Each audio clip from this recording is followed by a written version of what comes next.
சங்கரா தொலைக்காட்சி நேயர்கள் அனைவருக்கும் வணக்கம். அவைக்கு என்னுடைய வணக்கம். இன்றைய நிலையில் இளைஞர்கள் அதிகம் நாடுவது, வாழ்க்கையில முன்னேறணும்னா அதிகம் எதன் மீது நாட்டம் இருக்கிறது அப்படின்னு கேட்டா, செல்வத்தின் மீது தான் இருக்கிறது. அதான் எங்களுடைய வாதமாக அமைகிறது. இந்த இடத்துல தங்கச்சி வந்தாங்க, வள்ளியம்மை. வந்து ரொம்ப அழகா பேசணுமா. வள்ளுவர் சொன்னாருங்க, "ஒருமையில் தான் கற்ற கல்வி எழுமையும் ஏமாப்புடைத்து." ஒத்துக்கிறோம், இல்லைன்னு சொல்லலை. அதே வள்ளுவர் செய்க பொருளை அப்படின்னு ஒரு குறள் சொல்லியிருக்கிறார். ஒருமையில் தான் கற்ற கல்விங்கிறது ஸ்டேட்மெண்ட்டுங்க. செய்கை பொருளைன்னு சொல்றது ஆர்டருங்க. மனித இனத்திற்கே வள்ளுவன் ஆர்டரா ஒரு விஷயத்த சொல்றான். எப்பா உன்கிட்ட காசு பணம் இருந்தா மட்டும்தான் மரியாதை, அதனால என்ன பண்ணு, செய்க பொருளை அப்படின்னு சொன்னான். ஏன்னா அவங்களுக்கு சிலபஸ்ல இருந்திருக்காது, இந்த குறள் எல்லாம் படிச்சிருக்க மாட்டாங்க. அவங்க சொன்னாங்க, தமிழ் படிக்க சொன்னா கணக்கு படிச்சுட்டு வந்துட்டாங்க.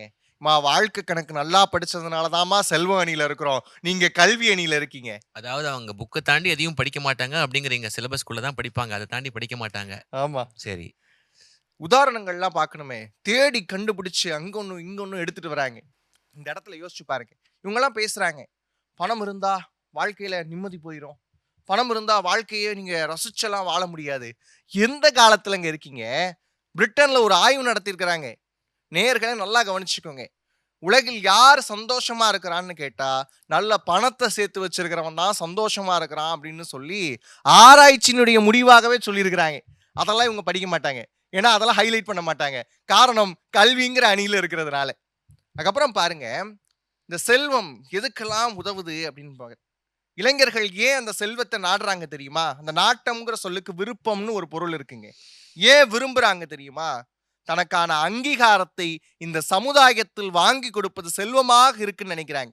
இங்க படிப்பு எது வரைக்கும் தெரியுமா? ஒரு பையன்கிட்ட போய், சின்ன பையன்கிட்ட போய், நீ என்ன ஆகணும் அப்படின்னு கேளுங்க.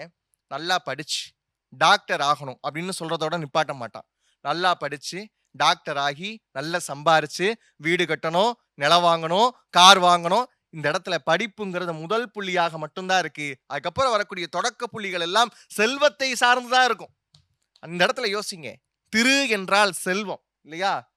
இன்னைக்கு திரு என்ற மேன்மை குறிக்கிறது செல்வம். இன்னைக்கு திருன்ற வார்த்தை அந்த மேன்மை கொடுக்குது இல்லையா? அந்த திருங்கிற மேன்மையை பெற்று தருவது செல்வமாகத்தான் இருக்க முடிகிறது. அவர் சொன்னார், பாரதி பத்தி பேசினார்.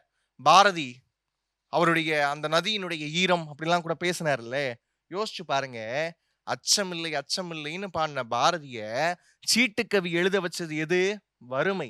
அந்த இடத்துல செல்வம் இருந்திருந்தா பாரதி சீட்டுக்கவி எழுதியிருப்பானா? யோசிச்சு பாருங்க. அதே மாதிரி மணக்குளம் விநாயகர் கிட்ட பாரதி கேட்கிறாங்க, கணக்கும் செல்வம் 100 வயது கணக்கும் செல்வம் கேட்டான் பாரதி. அடுத்த ஒரு இடம், வல்லமை தாராயோ, சிவசக்தி கிட்ட கேட்கலையா? அந்த வல்லமை என்னன்னு நினைக்கிறீங்க? செல்வத்தை ஈட்டக்கூடிய வல்லமை இருந்திருந்தால் இந்த உலகத்திலே மாநிலத்திற்கு தேவையானது எல்லாம் நான் செய்யக்கூடிய வல்லமை எனக்கு வேணும்னு கேட்டானே. அப்ப அந்த இடத்துல தேவைப்பட்டது எது? வல்லமை என்பது செல்வத்தை ஈட்டக்கூடிய திறன். அதைத்தானே இன்னைக்கு இளைஞர்கள் அதிகமா விரும்புறாங்க.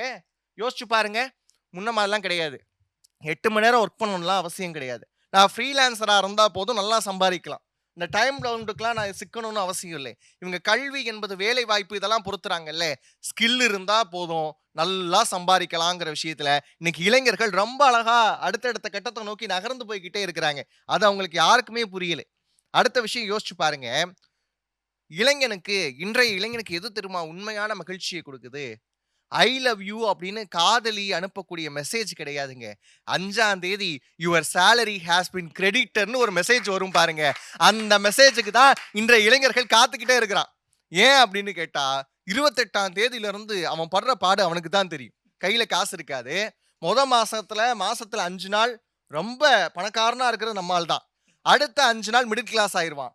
அதுக்கப்புறம் வரக்கூடிய நாட்களில் எல்லாம் ஏழையாகவே மாசத்தை கழிக்கிறது நம்மளால தான் இருப்பான். அப்ப அந்த முதல் 5 நாளுக்காக ஏங்கக்கூடிய ஓட்டம் தான் வாழ்க்கைன்னு சொன்னா, வாழ்க்கையில எதுங்க தேவை? பணம் தான் தேவைப்படுது. யோசிச்சு பாருங்க. கண்ணதாசன் எங்களை பேயின்னு சொன்னாருன்னு அந்த அம்மா மனசுல இருக்கிறதெல்லாம் கண்ணதாசன் மேல திணிச்சு பேசிட்டு போயிடுச்சு. கண்ணதாசன் தான் பாடினாரு, அண்ணன் என்னடா தம்பி என்னடா அவசரமான உலகத்திலேன்னு சொல்லிட்டு அடுத்த அடியில சொன்னாருங்க, ஆசை கொள்வதன் அர்த்தம் என்னடா காசில்லாத உலகத்திலேன்னு பேசினார். நீங்க ஆசைப்பட்டதை வாங்கணும்னா கூட உங்களுக்கு என்னமா வேணும்? காசு வேணுமா? யோசிச்சு பாருங்க. ஒரு ஆய்வறிக்கையில் இப்படி ஒரு விஷயம் சொன்னாங்கங்க. வாழ்க்கையில பணம் இருக்கக்கூடிய நபருக்கு என்ன கிடைக்குது? வாழ்க்கையில பணம் இருக்கக்கூடிய நபருக்கு என்ன கிடைக்குது அப்படின்னு கேட்டா, நம்பிக்கை கிடைக்குதா? எதனாலும் பார்த்துக்கலாங்கிற ஒரு துணிவு கிடைக்குதா? இந்த நம்பிக்கைய உங்களுடைய கல்வி கொடுக்குமா? இன்னைக்கு இருக்கக்கூடிய கல்வி முறை கொடுக்குதா? இந்த நம்பிக்கையை கல்வி கொடுத்திருந்தால் உணவு பொட்டலங்களை தூக்கி சுமக்கக்கூடிய இளைஞர்களை இந்த சமுதாயம் பார்த்திருக்க முடியுமா? யோசிச்சு பாருங்க. செல்வத்திற்கு பின்னாடி போறதுனால தான் இன்னைக்கு அவங்க அந்த வறுமையின் காரணத்தினால் படிச்சது என்னவனாலும் இருக்கட்டும். ஆனா செல்வம் சம்பாதிக்கணுமேங்கிற காரணத்தினால நினைச்ச வேலை கிடைக்காம கிடைச்ச வேலையை செய்யறாங்கன்னா காசு பார்க்கணுங்கிற ஒரே எண்ணம் தானே இளைஞர்கள் அதிகம் நாடுவது செல்வத்தை தாங்க. ஒரே ஒரு விஷயம் யோசிச்சுக்கோங்க. இந்த பணம் என்ன செய்யும் அப்படின்னு கேட்டா, பணம் இல்லாதவனை வச்சு செய்யும். அதனால ஒரே ஒரு விஷயம் புரிஞ்சுக்கோமா, இந்த இளைஞர்கள் இன்று எதை நாடுகிறார்கள் அப்படின்னு கேட்டா, அதிகம் நாடுவது செல்வத்தை என்று சொல்லி நல்லதொரு வாய்ப்பிற்கு நன்றி பகிர்ந்து விடைபெறுகிறேன். நன்றி, வணக்கம். சகோதரர் பாலு ஆனந்தும் விரைவில் முனைவர் பட்டம் பெற்று வாழ்வில் ஒரு உன்னதமான நிலையை அடைவார் என்று மனமாற எல்லோர் சார்பிலும் நான் வாழ்த்துறேன். முடிஞ்சிடுச்சா அப்படின்னு இருக்கு எனக்கு உண்மையிலேயே. ஏன்னா எனக்கு சாதகமான அணி அல்லது சாதகம் இல்லாத அணி, பிடிச்ச அணி, பிடிக்காத அணி, இதெல்லாம் ரெண்டாம் பட்சம். ஏற்புடைய கருத்து, ஏற்பில்லாத கருத்து, இதெல்லாம் முக்கியம் இல்லை. ஆனா இந்த 6 இளைஞர்களுமே பாராட்டுக்குரியவர்கள். ஏன் அப்படின்னா, உங்களுக்காக நான் தொடக்கத்திலேயே சொன்னேன், இது உங்களை மகிழ்விக்கவும் செய்யும் பட்டிமன்றம், மதியூட்டக்கூடிய பட்டிமன்றமும் கூட அப்படின்னு. இந்த 6 இளைஞர்களுமே இம்மி அளவு கூட அதுல பிசகில்லாமல், ஒரு தொய்வில்லாமல் நேயர்களாகிய உங்களை மகிழ்விக்கவும் செஞ்சாங்க.